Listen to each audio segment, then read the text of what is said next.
Paano kung sabihin ko sa'yo na sa isang lugar sa mundo, ang katawan ng yumao ay hinihiwa at iniiwan sa bundok para kainin ng mga ibon? Ito ay isang totoong ritual na ginagawa sa Tibet at tinatawag nila itong sky burial. Sa una, nakakatakot at parang hindi makatao.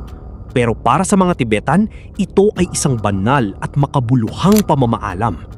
Sa kanilang paniniwala, ang katawan ay sisidlan lamang ng kaluluwa. Kapag umalis na ang kaluluwa, ang katawan ay wala ng saysay na panghawakan.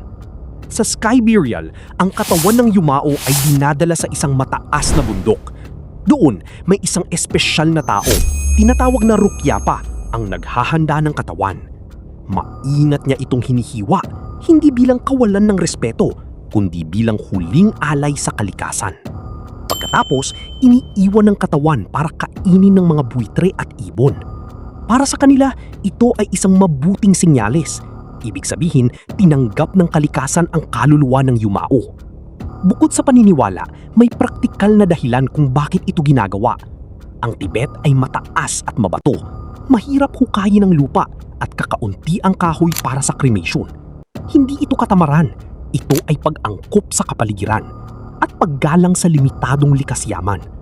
At kung narinig mo na ang Tower of Silence ng mga Zoroastrian, kung saan iniiwan din ang katawan para kainin ng ibon, masasabi ng iba na ang sky burial ay mas extreme dahil lantad ang proseso at mas personal.